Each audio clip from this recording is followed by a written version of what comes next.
истиқлолияти кишвар шароит фароҳам овард ки мо ба мақсадҳои олии худ эъмори давлати миллӣ, бунёди ҷомеаи мутамаддин ва демократӣ бирасем ва дар идомаи давлатдории ягон ба эҳёи давлате муяссар шавем ки дар ҳамаи самтҳо пешрафт дошта бошад. боиси шукргузорӣ аст ки дар даврони истиқлолият соҳаи маорифи мамлакат вусъатнок рушд намуд ва дигаргуниҳову навовариҳое ки дар ин соҳа ба миён омаданд ба беҳтар шудани сатҳу сифати таълим мусоидат намуда, ҳамзамон барои тарбияи кадрҳои ҷавобгӯи талаботи замон ва бозори меҳнат заминаи боэътимод гузоштанд.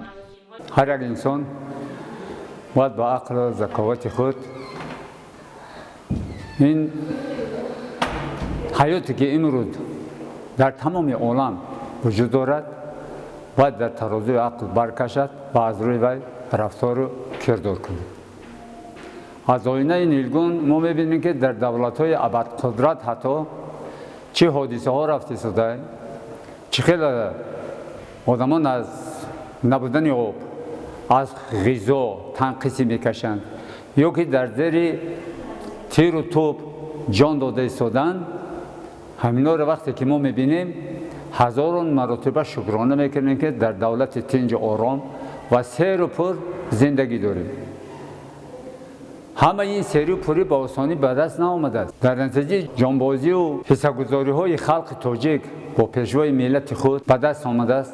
имрӯз шукрона мекунем давлате ки тинҷу оромӣ доим пойдор ва худаша муҳофизат карда метавонад ки пеш аз ҳама фарзандони бо ақли солим, бо маълумот, бо фарҳанг ва тандуруст ва ободкор бошанд.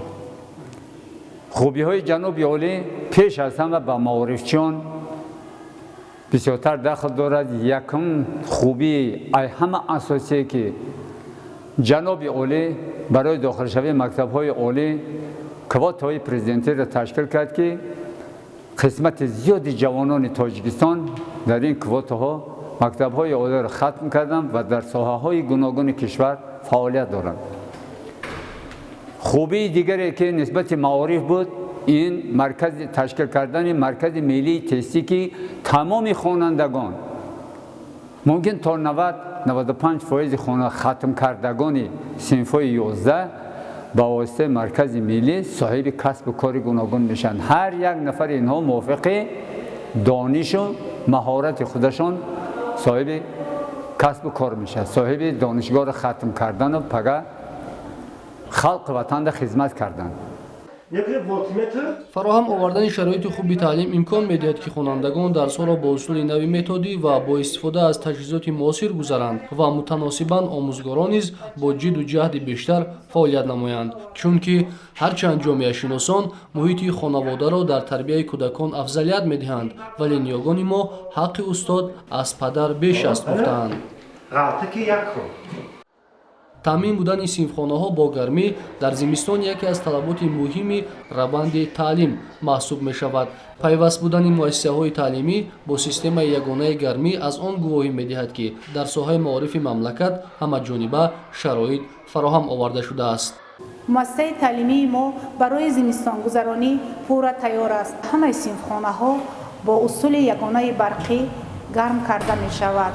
миннатдории худро пеш аз ҳама ба президенти ҷумҳурии тоҷикистон муҳтарам эмомалӣ раҳмон мерасонем ки барои фарзандони мо дар ҳамаи шаҳру ноҳияҳо чунин мактабҳои замонавиро сохта ба истифода доданд.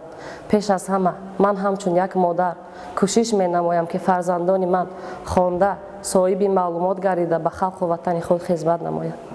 таълиму тарбияи солеҳи фарзанд аз рукнҳои умдаи ҷомеа ба ҳисоб меравад ва он дар ҳамкориҳои пайвастаи волидайн бо омӯзгорон ва аҳли ҷомеа амалӣ мегардад. қонуни ҷумҳурии тоҷикистон дар бораи масъулияти падару модар дар таълиму тарбияи фарзанд робитаи байни мактаб ва волидайнро мустаҳкам намуда, ҷараёни таълиму тарбияро осон ва натиҷабахш гардонид.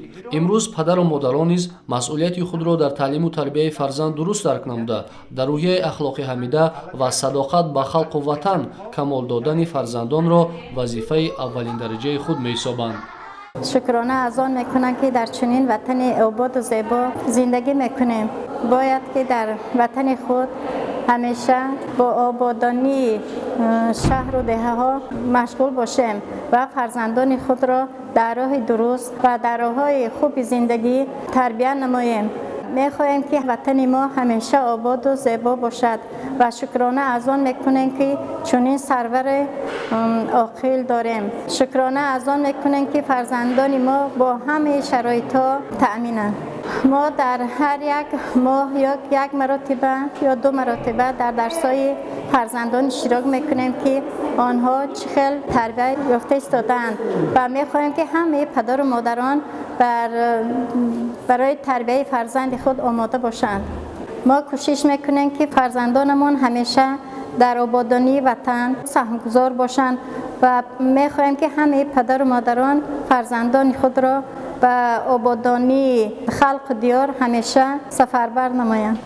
6000 ولت میآید. фазои печидаи ҷаҳони муосир тақозо менамояд ки раванди таълиму тарбия чӣ дар оила ва чӣ дар муассисаҳои таълимӣ ҳарчи бештар тақвият ёбад, то ин ки ҷавонон осудагии ҷомеаро бо мақсадҳои нек дар зеҳну шуури худ бо дарки худӣ ҷо диҳанд ва сӯи ҳадафҳои миллӣ бемайлон талош варзанд.